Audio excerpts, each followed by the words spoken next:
Добар ден, почитувани, стартува новото издание на магазинот за практично родителство 0+ месеци на телевизија Телма. Родителството не доаѓа со прирачник, така што новопечените мајки и татковци треба многу работи сами да научат и секојдневно да се справуваат со предизвиците што ги носи родителството. Голем број од советите што ги добиваат од бабите, дедовците, пријателите и интернетот не секога се веродостојни. Кога ќе појдат кај педијатарот со своето дете, многу често се под стрес, понекогаш и не стигаат или пак им е непријатно да ги постават сите прашања што ги мачат. Но родителите и педијатрите, матичите педијатри на нивните деца треба да бидат најдобрите партнери. На оваа тема денеска ќе зборуваме со примариус доктор Марина Поплазарова, специјалист по педијатрија од Ремедика. Добре ни дојдовте. Добро ве најдов во новата сезона, да ви посакам успешна работа. Ви благодарам и драго ми е што сте денеска тука и што ќе разговараме на оваа интересна тема.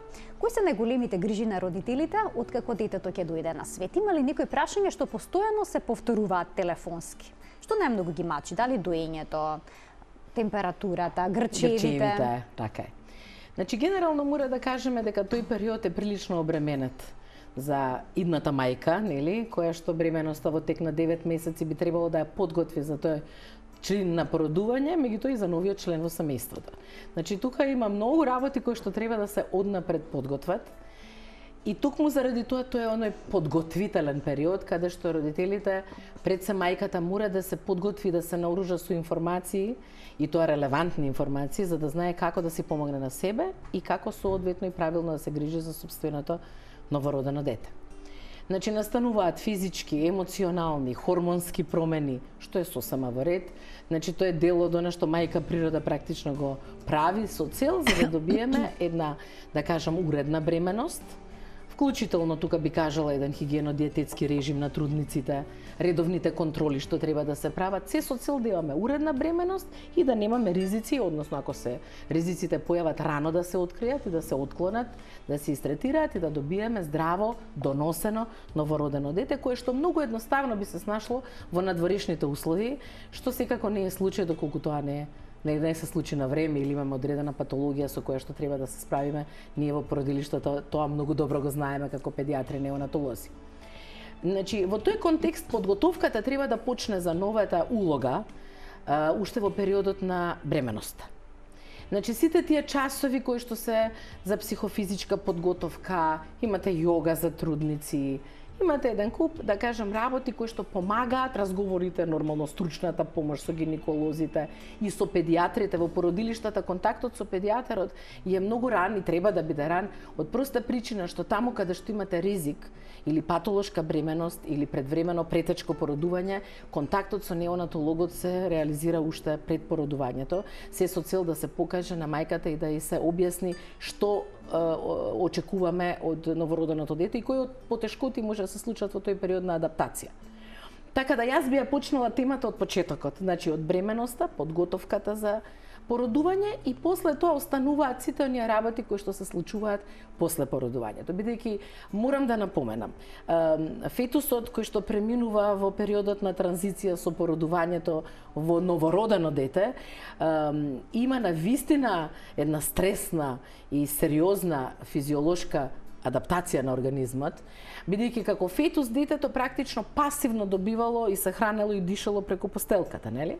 Затоа бременоста и контролите и се ова што говорам е важно, бидејќи од тоа зависи и целата ситуација здравствена и ризиците кај фетусот и кај детето идно. А од друга страна, преминувајќи веќе со пресекување на папочната врпца во надворешниот свет, кога таа постелка ја нема, тој папчаник го нема, контактот со мајката е прекинат, веќе детето само треба да почне да диши, кардиоваскуларниот систем трпи големи промени, почнува детето тој прв плач, што сите со нетрпение го чекаме во родилните сали, е навистина големо олеснување за сите. Така да, тоа е една голема транзиција која што треба детето да ја направи и да биде подготвено соодветно за да премине од интраутерин во екстраутерин, да кажам, свет. Тука е улогата на педијатарот и на целиот тим кој што учествува, гинеколозите, акушерките, анестезиолозите, нели, вклучително и педиатрите, неонатолози кои што работат во породилишта, кои што практично имаме комплетно подготвена опрема за да им помогнеме на тие новородени деца во тој период на транзиција, таму каде што таа помош им е потребна. Значи, на некои деца, поготово деца кои што имале, да кажеме, едно убаво спонтано породување, се термински. За терминско дете морам да се навратам, тоа е една многу интересна тема која можеби во друга прилика ќе споменеме. Значи, дете кое е зрело за да се роди и кое што со леснотија може да премине, да кажеме, во надворешните услови, лесно ќе се снајде, меѓутоа треба да има полни 37 гестацијски недели. Така, се што е под 37 е предвремено. Значи е предвремено. Колку помала е зрелоста, колку помалку недели е носено, толку ризикот е поголем, односно потешкотиите во адаптацијата се поголеми кај детето и толку повеќе треба реанимација и поддршка да му се пружи. Значи децата кои што се, кај што сме сите срекни, нели, има добра виталност, добар апгар како оценка, нели, на проценка на виталноста. Децата им треба само сушење за топлување. И непосредно гушкање со мајката, може рано да се воспостави доење и сето тоа се случува, да кажеме, во близината на родилниот бокс. Меѓутоа имате состојба каде што треба да ги исчистите дишните патишта, да олесните дишење, некаде треба кислород, некаде треба подсетување, така е. Значи целиот тој процес како ние што го велиме на реанимација, нели, првична реанимација, е различен за секое новородено дете. И сега во тој контекст сакам уште нешто да кажам, сега прилично е во мода, бидејќи имаме ние млада популација, нели? Тоа се млади жени кои што стануваат мајки и кои што сите работи на интернет ги пратат, тоа е интернет генерација, од тоа не можеме да помигнеме, значи интернетот е секаде околу нас, каде што ги гледаат оние пракси кои што се случуваат во светот, па велат, знаете што јас би сакала исто така да се породам на тој начин. Значи, заедно со гинеколозите, тоа им го на некој начин, да кажеме, удоволуваме, меѓутоа, цел тој разговор треба да се случи пред породувањето.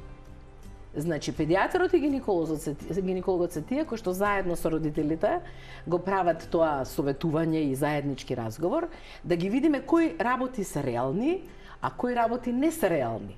И им ги објаснуваме од стручен и медицински аспект, бидејќи на тој начин и нив ги вклучуваме во една реална ситуација. Значи, едно е желботека. Така, едно е желбота да не се пресече па почета врвца. Одложено, после така е. раѓањето, значи, да бидете одложено, а друго е тоа дали може да се изведе. Така. Значи, се зависи од состојбата на мајката и на бебето. Така. Се препорачува, да, одложено пресекување на папочната врвца, меѓутоа не кај деца кои што се депримирани, значи кои што тежнато почнуваат да дишат, не кај деца кои што се мали со гестацијска старост, односно се под 2500 грама, и некај деца кои што имаат реални проблеми од самото породување. Значи имате тука приоритети медицински и по тие медицински индикации и проценки така и се однесуваме кон тој пар мајка и дете. Така, а дали кога жената ќе се породи со бебето, дали на родителите им ги дават информациите за правилниот раст и развој на децата, за тие да можат самите да забележат одредени отстапки, или тоа е прерано на самиот почеток да се оптоварат и со такви информации? Значи, секогаш во принцип гледаме моментот да го искористиме за оно што е релевантно и од интерес за мајките. Значи, за мајка која што е скоро породена, неколку часа, многу е поважно состојбата да ја објасниме на детето, затоа велам дека целата информација за незиното дете го добива на неколку метра практично, кај што е столот за реанимација од боксот за раѓање.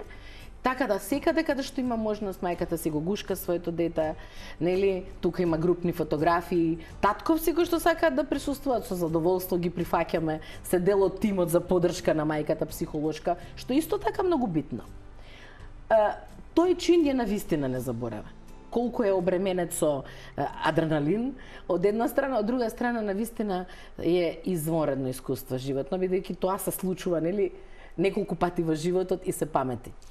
Така да тука почнуваат информациите за тоа какво е детето и кои се потребите на детето, кои што педијатрот ги објаснува на мајката. Значи таму каде што имате едно дете кое е спокојно, релаксирано, опуштено, значи тоа е малце и дел од карактерот кој што родителите треба да знаат дека се наследува, дека има тука генетика, нели? А имате дете кое што буквално не затвара уста, затоа што е темпераментно и тоа е исто така дел од карактерот. Значи генерално треба да се објасни на мајката и на таткото. Предса на мајката, бидејќи она го има тој најнепосреден контакт, вклучително нега и доење. За каков тип на бебе станува збор? Значи, мора да си го мајката запознае своето дете. Тоа е улогата на педијатарот во породилиште. За да знае кои се потребите на тоа дете и да знае како и на кој начин да ги задоволи. Тоа беше дел од прашањето, нели, кои прашања се најчести. Значи, генерално може мајката да има некакви информации, од каде и да ги стекне, нели? Меѓутоа, мора да ги, тоа се стандардни информации. А многу често ги нема, треба доктор Марина. Да се индивидуализираат. Значи, мора да знае што треба да направи, кој е правилниот пристап, меѓутоа, кон незиното дете. Бидејќи, како и возрастните луѓе, бебињата немаат исти потреби. Значи, може им се едноставни потребите, меѓутоа им се различни. Така, споменав дека не секогаш ги имаат сите информации, бидејќи во бременоста се подготвуваат за породувањето, нормалниот тек на бременоста, потоа се комплетно неспремни кога ќе го земат бебето во раци, тогаш имаат милион прашања и многу стравови. И сега ми се наметнува на прашање за одбирање матичен педијатар. Велат многу е важно да биде тој добар. Што значи добар матичен педијатар? Дали само неговата стручност или пак и неговата способност да ги смири родителите во ситуација кога се испаничени, понекогаш и за ситници. Така е. И нивно право е да биде така, бидејќи одговорноста да се биде родител навистина е многу голема одговорност. И тука треба да им се помогне на младите родители, и тоа е улогата на педијатарот. Сега се повеќе во светот уопште современата педијатрија бара холистички пристап. Холистички пристап токму тоа вклучува. Значи да имате проценка на целата семејство, да имате, затоа се тие матични педијатри, да имате проценка на парот мајка дете, нели? На таткото како дел од тој тим за поддршка, нели? Кои што се исто така грижат за децата, значи на тој начин да можете да практично имате заеднички пристап во негата и третманот и грижата за детето. Така да во тој контекст мора да има партнерство. Комуникацијата е навистина интензивна, колку е по-рана возраста на детето, комуникацијата е поинтензивна. Како што веќе рековме, Марија, за најмали ситници понекогаш знаат да бидат вознамирени, што вели една мајка кога си ги читам пораките, што ви ги пишував пред година дена, велам како сум можела тоа да прашам и само на себе си се смеам. Меѓутоа, тоа е зреењето. Тоа е постигнувањето на знаење и умење и препознавањето во контекст на здравјето и грижата за сопственото дете. Значи, тоа е вештина, тоа е учење, тоа е процес. И токму во тој процес учествува педијатарот матичен, кој што го знае детето најдобро би било од самиот момент на раѓање, нели, од породилиште. Ние имаме таа привилегија во Ремедика да ги следиме тие деца. Сме им биле на породување, сме се запознале со родителите уште и пред породување, завршило породувањето, сме партиципирале во третманот и во грижата во породилиште и после породување исто така ги следиме тие деца. Значи, заедно со родителите практично се грижиме за нивното дете и им помагаме да ги разрешат сите дилеми и трилеми што ги имаат и да на некој начин дојдат до релевантни информации што се важни за нив. Бидејќи знаете како, кога кажеме тема доење, не секој пар ист. Не секаде истите проблеми со доењето се случуваат, нели? Некаде адаптацијата на доење е многу едноставна, некаде навистина не оди тешко, меѓутоа она што ги учиме мајките е да бидат трпеливи. Да се вложат, бидејќи оние први 4 до 6 недели, нели некој ќе каже 40 дена, па тоа е веќе надмината работа, нели тривијална. Не е така. Тоа е период кога треба да се посветат на грижата и на негата околу детето, треба да бидат сами, како што реков, да си го запознаат детето, да својата нова улога и функција како мајка и мајка доилка, нели, да може тука да ја воспостават на најсоодветен начин. И кога веќе тоа ќе се етаблира, и тие се најтешки. И навистина е докажано дека најголемите проблеми откажување од доење се случува првите 4 до 6 недели. Значи тука им треба поддршка, тука им треба помош. Да, ова добро го правите, не ова не го правите добро. Дајте променете. Ајде да пробаме. Матичниот педијатар ми се чини дека има клучната улога во овој момент. Дали мајката ќе дои или не, зависи од матичниот педијатар. И втора работа, апропо психолошката оптовареност, треба да ја препознае педијатарот и да го препознае и стресот кај мајката. Значи да знае малку да ја успокои. Да, детето стагнира во тежина, меѓутоа тоа не е причина ние да не бидеме супортивни во однос на процесот на доење, бидејќи тоа е сепак процес. И јас стално велам, првиот месец, знаете, не се грамовите во прашање. Првиот месец е период на адаптација и на навикнување на доење. Значи, хармонизација треба да се случи меѓу потребите на детето и понудата што мајката треба да направи. Значи, тоа е attachment, тоа е поврзување. И тоа успешно доење се случува во првите тие неколку недели. И тука е клучот. Значи, тука сме потребни најмногу. Од психолошки, од емоционален, од секаков тип. Одморот кај мајката исто така многу битен фактор за мајката да има доволно млеко. Значи, уморна мајка навистина нема млеко. Али тоа треба да го препознаете кај мајката. Ме разбирате? Так. Тоа е умешноста и вештината и тоа е тој холистички пристап зашто ви го говорам, бидејќи детето зависи од таа мајка. И ако препознаете уморна мајка и нема млеко и не расте во тежина, значи не е интервенцијата во градите на мајката, него интервенцијата е практично мајката да се одмори и да најде поддршка од другите во семејството кои што ќе го тој одмор овозможат, нели? Значи, многу е покомплексна целата ситуација, меѓутоа, почетокот е клучен, се согласувам. А се случува ли родителите кога ќе забележат некој симптом, како грчеви кај бебето и слично, да пребаруваат на интернет, да сурфаат, да се консултираат со Google и да најдат на некои информации кои што уште повеќе ќе ги успаничат, па да дојдат кај вас многу понервозни и исплашени од она што реално е. Така е. Значи, генерално, како што реков, интернет генерација, млад свет, што е сосема нормално, ние користиме како лекари интернет, бидејќи имате релевантни сајтови медицински на кои што наоѓате evidence-based medicine, значи медицина базирана на докази за најдобра пракса и така натаму, значи протоколи, што апсолутно на сите ни е важно. Меѓутоа, кога гледате интернет, на интернет ќе најдете, ќе се согласите се и се што, нели? Така да во тој контекст треба да знаат каде да ја сместат информацијата. Значи имате мајки кои што се цврсто држат за некакви информации, иако не се факти. Него е само лично доживување на работите, имате мајки каде што тоа го земаат со резерва и каде што сепак говорим индивидуално. Да, ќе го најдете тоа како препорака или тоа е така, меѓутоа тоа не е кај 100% од децата. Значи кај известен процент од децата тоа има една друга ситуација. Кога говориме за грчевите, многу често прашање е што мајките треба да јадат за да децата имаат помалку грчеви. Значи сега само неколку факти во оваа прилика. Прво, грчевите се физиолошка нормална појава кај секој новородено дете и траат првите 2,5 до 3 месеци. Тоа треба да го знаат мајките. Втора работа, дека може кај некои деца особено тоа да влијае, кај некои деца не влијае, тоа што мајката го внесува како храна. Меѓутоа, секоја храна која што и го оптоварува гастроинтестиналниот тракт на мајката, значи има целулоза, зборам за леќа, зборам за грав, зборуваме за краставица или зелена салата, значи зборуваме за таму кај што имате целулозни влакна. Сите тие можат да направат тегоби повеќе и кај незиното новородено дете. Сега се актуелни млади ораси и варени ченки и така натаму, така да секој ден ние имаме во амбуланта мајка која доаѓа и вели детето ноќеска не може да го успокојам. Со часови го државме во рака за да престане да плаче. Плачеше неутешно. И кога ќе направите една ретроспектива, ќе сватите дека нешто се случува што бил провокативен фактор. Меѓутоа не кај сите деца е тоа така. Кај дел од децата е така. Значи морате индивидуално, она што го говорам, да го објасните што се случува, зошто се случува и како мајката да помогне. Не е тоа забрането. Него ќе си го љуѓате детето цела ноќ, бидејќи детето има проблем. Така да во тој контекст детето нема друг начин освен со плач да ви каже дека го боли стомачето. А само не може да си помогне, нели? Затоа, доктор Марина, со овој тон како што разговаравте, сега разговарате и со родителите, имате навистина многу пациенти, вие сте матичен педијатар на навистина многу пациенти и многу сака да дојдат кај вас, да, јас но сте пребукирана.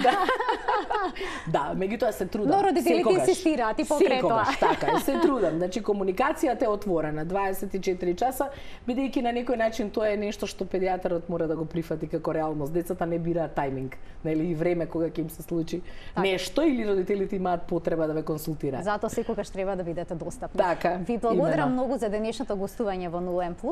Навистина убава порака испративме на родителите дека тие треба да бидат партнери со матичните педијатри. Така, да разговараат и да заедно се грижат за здравјето на тоа дете, на сопственото дете. Тука го заокружуваме денешното издание на магазинот за родителство 0N+. Гледаме секој работен ден во рамки на утринската на Телма. До гледање.